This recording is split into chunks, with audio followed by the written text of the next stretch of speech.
Good morning बच्चों। अभी तक हम आप लोग को प्रैक्टिकल के बारे में ही पढ़ा रहे थे। सिलेबस में प्रैक्टिकल में ही प्राथमिक चिकित्सालय है और आप लोग 6 से ही प्राथमिक चिकित्सालय पढ़ते आ रहे हैं। प्राथमिक चिकित्सालय का मतलब आप लोग जानती हैं। चिकित्सा की कोई अड़चन को अचानक बीमार पड़ जाता है, उन डॉक्टर के आने से पूर्व जब हम दवाई दे देते हैं और उसको जो है हम चिकित्सा कहते हैं। जैसे कि परिभाषा में लिखा है, परिभाषा तो अनेक लोग लिखते हैं, एक ही बात को लोग घुमा के फिरा के बोलते हैं। उसी प्रकार से इस प्रकार है। सेंट जॉन एम्बुलेंस सोसाइटी की प्राथमिक पाठ्यक्रम पुस्तक गृह परिचय में प्राथमिक चिकित्सा की परिभाषा करते हुए कहा गया है, गृह परिचय मतलब जो सेवा करता है, जो तन मन धन से सेवा करता है उसी को परिचय कहते हैं। और जैसे कि स्टाफ नर्स होते हैं, जो भी कोई सेवा करता है। उसके बाद प्राथमिक चिकित्सालय का अर्थ यदि किसी को चोट लग जाने या कोई आकस्मिक बीमार पड़ जाने या डॉक्टर के आने तक उसको मलहम पट्टी तथा उपचार दिया जा सके। और प्राथमिक चिकित्सालय में सबसे बड़ी जरूरत अपने दिमाग को सही रखना, तुरंत निर्णय लेना। अपने दिमाग को क्या करना है? अस्थिर रखना है, दिमाग को स्थिर रखना है। दिमाग जैसे कोई चोट लग गया कोई, तो ये नहीं कि हम इससे उससे भागे, तुरंत अपना जो है दिमाग को लगा के उसका उपचार कर देना चाहिए जिससे कि उसको फायदा हो।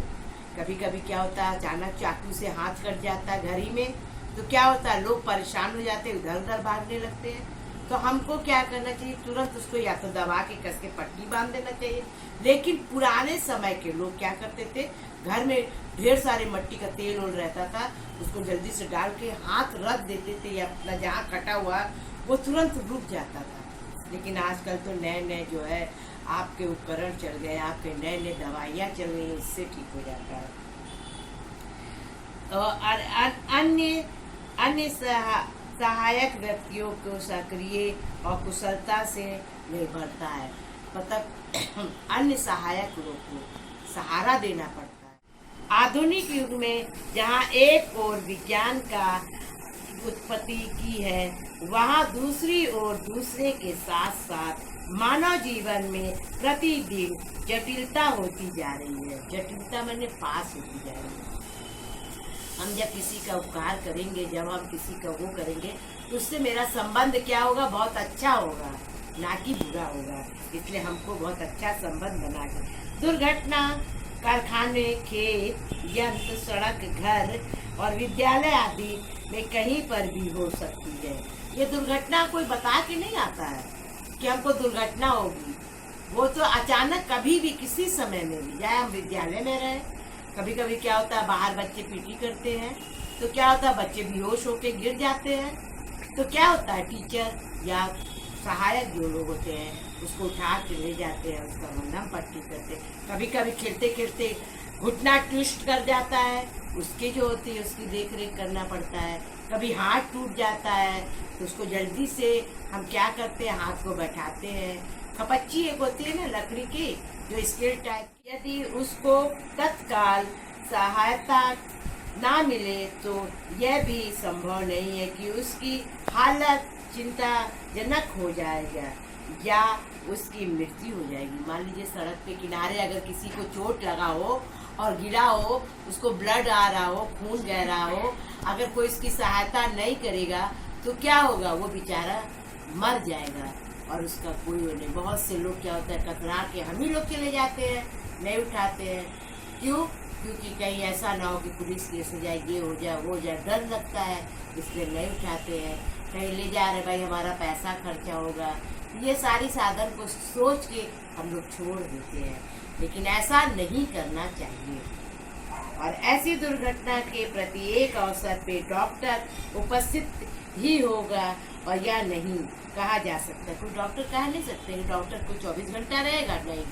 डॉक्टर का भी समय होता है, इतने समय से इतने समय तक आता है। जैसे टीचरों का समय होता है कि इतने समय से इतने समय। हाँ, कभी ये काम पड़ जाता है तो रुक जाना पड़ता है, तो कोई बात नहीं, उसको करके ही निपटा के ही जाना पड़ता है, चाहे वो डॉक्टर हो चाहे वो टीचर हो। बालक के जीवन में सुरक्षित बनाने के लिए प्रत्येक गृहिणी का कर्तव्य है कि वो प्राथमिक चिकित्सालय का थोड़ा बहुत ज्ञान हो। मतलब डॉक्टर, मतलब एक गृहिणी का ये कर्तव्य है कि उसको उसकी ज्ञान होना चाहिए कि डॉक्टर के आने से पहले उसको छोटा बहुत, जैसे कि हमको मान लीजिए पेट में दर्द है तो काला नमक, अजवाइन, ये सारा चीज पिला दे। पेट में दर्द है, हाथ पैर में दर्द है तो आप उसको सेक के वो कर दीजिए, मालिश कर दीजिए। ये सारी चीजों का हम उपयोग कर सकते हैं। और इसके प्रारंभिक चिकित्सालय के आकर्षित दुश्मना अवसर पे तत्काल प्राप्त सम्मान आधार पर रोगी को उपचार करने से है। प्राथमिक चिकित्सालय करने वाला कभी डॉक्टर का स्थान ग्रहण नहीं कर सकता। प्राथमिक चिकित्सालय का जो है उपचार करता है, लेकिन वो डॉक्टर नहीं बन सकता है, क्योंकि वो डॉक्टर नहीं, यहाँ उसको थोड़ी बहुत की ज्ञान है, उस ज्ञान पर, उसके आधार पर वो कर देगा। अब कोई एक टीचर नहीं है तो वो टीचर जो है वो नई टीचर बन सकती है। मान लीजिए अगर आपको पढ़ाने का है, आपके छोटे क्लास को पढ़ा रही, इंटर का दे दिया जाए तो आप नहीं कर सकते। जिस चीज में आप परफेक्ट हैं, आप पढ़ी हैं, उसी से आप उसका समझ। हाँ, अगर दे दिया जाता तो वो बात दूसरी है कि उसको पढ़ा दिया जाता है, लेकिन वो नहीं। आप इसीलिए बीएड करती हैं, पीएचडी करती हैं, ये सारी चीजें किया जाता है। पढ़ाने का एक ढंग होता है। पहले क्या होता था, सीटी ग्रेड होता था, फिर एंटी ग्रेड होता था, फिर लेक्चरर ग्रेड होता था। सीटी ग्रेड वाला लेक्चरर नहीं पढ़ा सकता है, लेक्चरर वाला सीटी ग्रेड नहीं पढ़ा सकता है। और ये सारी चीजों का ध्यान रखना पड़ता है। उसे घायल व्यक्ति को पूरा विवरण भी डॉक्टर को बता देना चाहिए। जैसे कि हमको कोई बात हुआ है तो डॉक्टर कैसे जान सकता। पहले जमाने में एक्सरे नहीं रहता था, पहले जमाने में ये सब चीज नहीं था, ब्लड टेस्ट, ये टेस्ट, वो टेस्ट। पहले डॉक्टर इतने काबिल होते थे कि वो खुद मरीज को देख के उसका उपचार करते थे। लेकिन अब के डॉक्टर तो तुरंत, या तो आप टेस्ट कराइए, एक्सरे कराइए, ये कराइए, तुरंत नहीं पकड़ पाते हैं। हड्डी टूटता था, पहले लोग टटोल के हाथ को सेट करते थे, और आपके डॉक्टर तुरंत एक्सरे करिए, आप तुरंत वो करिए। आप जैसे करुणाई का ये चला हुआ है तो क्या होता है, जगह जगह सब लोग अपना अपना खोल के बैठ गए पैसा कमाने के लिए। गरीबों को ऐंठते हैं, अमीरों को ऐंठते हैं। भाई किसी तरह से पैसा हम लोग के पास आना चाहिए। उसके बाद है प्राथमिक चिकित्सालय के क्षेत्र है। प्राथमिक चिकित्सालय का क्षेत्र, प्राथमिक चिकित्सालय का क्षेत्र बहुत बड़ा है। प्राथमिक चिकित्सालय का ये जो है, प्राथमिक चिकित्सालय का संबंध आकस्मिक दुर्घटनाओं से है, जिसके कारण व्यक्ति घायल व असहायक हो गया है। तब तत्काल उपचार हेतु कोई भी चिकित्सालय सुविधाएं उपलब्ध नहीं है, उसका जीवन संकट में है। ऐसे गंभीर दशा में असम्मान करने के लिए प्रायः प्रत्येक व्यक्ति को ही प्राथमिक चिकित्सालय का जानकारी होना चाहिए। भाई जानकारी होनी चाहिए। ऐसे नहीं, क्षेत्र में ऐसे बड़े बड़े चीजें, कोई भी क्षेत्र में, चाहे खेल का क्षेत्र हो, विद्यालय का क्षेत्र, ऑफिस का क्षेत्र हो, सड़क पे दुर्घटना, अगर आपकी थोड़ी बहुत ज्ञान है तो आप रुक के उसका सहयोग कर सकते हैं।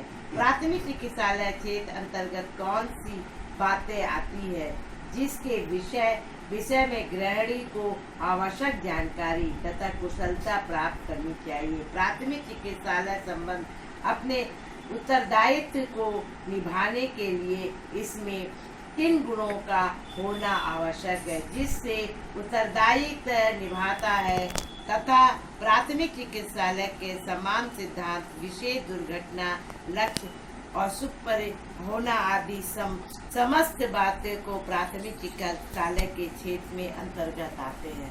सारी जो है सारी समस्या प्राथमिक चिकित्सालय के क्षेत्र में आती है। हर कार्य तो एक गृहिणी को ही करना होता है, चाहे वो छोटा से रहे बड़ा कार्य हो, वो गृहिणी को करना है। अगर वो आपको सुई में धागा भी डाल के देना हो तो एक गृहिणी को करना है। हर एक कार्य जो है गृहिणी के लिए जो होता है उसको जानना ऐसा नहीं है कि ये नहीं कहते कि हमको नहीं मालूम है। हम अगर कोई कार्य करने जाते हैं, कहीं पर भी कोई जगह काम करने जाते हैं, तो हम कोई काम अगर इंसान पूछता है तो ये नहीं कहना चाहिए हमको नहीं मालूम है, हमें नहीं जानते हैं क्या है। नहीं, हमको जानकारी पूरी चीज की होनी चाहिए। अगर हमको कोई चीज की जिम्मेदारी दी है तो हमको जानकारी होनी चाहिए। नई जानकारी है कि नहीं हमें नहीं आती, जाइए आप उनसे पूछ लीजिए, या अपने सिस्टर से या प्रिंसिपल से या वहाँ से पूछिए। जब आपको जिम्मेदारी दिया गया है, कोई भी घर का हो या आपके विद्यालय का हो या खेल से संबंधित हो, उसके पूरा जानकारी होना चाहिए। ये जो है हमारा प्राथमिक चिकित्सालय के अंतर्गत आता है। गुणों का होना आवश्यक है। गुणों का होना मतलब हमें हमारे अंदर गुण होना चाहिए। ये नहीं है, केयरलेस नहीं होना चाहिए। एक महिलाओं के लिए जो होता है वो बहुत जरूरी होता है और उसे किन उत्तरदायित्व का निभाना है तथा प्राथमिक चिकित्सालय का समान सिद्धांत, विशेष दुर्घटना, लक्ष्य, सुपरिचित होना आदि की समस्त बातों का प्राथमिक चिकित्सालय क्षेत्र अंतर्गत आता है। ये सारी चीज अंतर्गत में आता है प्राथमिक चिकित्सालय के।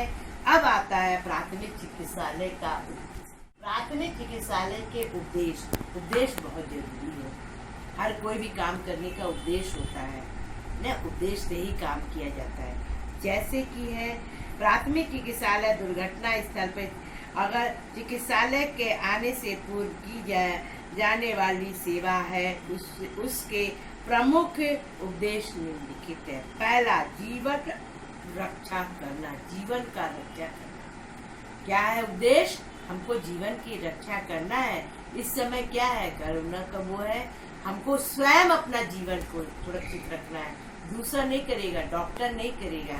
बीमारी आपको जान लीजिए कोई बता के नहीं आती है। लोग कहते हैं अरे बीमार है ये ऐसा है, बहुत खराब है। ये कुछ नहीं, बीमारी कब किसको आ जाए किसी को नहीं पता। किसी को हमको गलत शब्द नहीं बोलना चाहिए।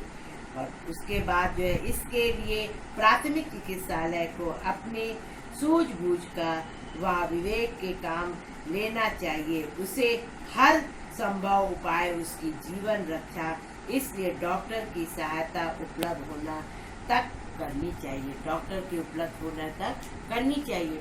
अब क्या है, आप जो है बड़े बड़े उसमें जाते हैं, क्लिनिक में जाते हैं, रहते हैं, वहाँ पे क्या था, डॉक्टर तो चले जाते हैं, स्टाफ नर्स रहती हैं, उसके बाद क्या था कंपाउंडर रहते हैं, वार्ड बॉय रहते हैं। ये सारे लोग क्या होते हैं, वो डॉक्टर का काम करने लगते हैं फटाफट। डॉक्टर एक पर्सनल नहीं होता है। डॉक्टर हमेशा सरकारी अस्पतालों में हर समय जूनियर डॉक्टर रहेगा, सीनियर डॉक्टर रहेगा, बीच के डॉक्टर उपलब्ध रहते हैं। लेकिन और जगह पे क्या था, फोन करके बुलाया जाता है उनको। उसमें आपकी क्या हानि होगा, क्या लाभ होगा, वो हमको नहीं मालूम है।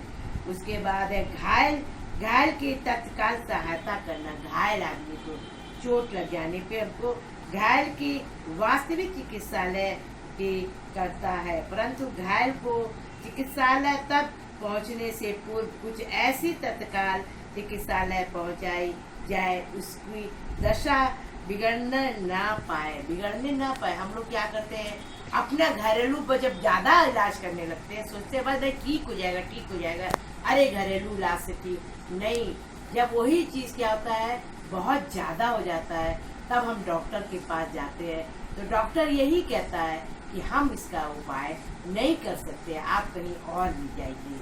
तब लोग दे के भागते हैं। उसके बाद वास्तविक और उसी तुरंत उसके उपलब्ध साधनों के अनुसार उसको सुरक्षित व्यवस्था करना चाहिए। उसकी सारी चीजें जो होती है उसका पूरा व्यवस्था करना चाहिए। ये हमको प्राथमिक चिकित्सालय के बारे में जानकारी एक महिलाओं को बहुत जरूरी होता है और वो चीज़ को जरूर सीखना चाहिए। हम लोग कभी कभी पढ़ के, आजकल तो इंटरनेट से खोज लेते हैं, इंटरनेट से ही द्वारा सब कुछ हो जाता है। तो सारी सुविधाएं तो है, लेकिन हम डॉक्टर नहीं बन पाएंगे भाई, 5 साल 6 साल डॉक्टर। इसलिए प्राथमिक चिकित्सालय का अभी और भी भाग है। अब हम आगे आपको आने वाले दिन आप हफ्ते में पढ़ाएंगे। आप सभी को मेरा नमस्कार, बाय बाय।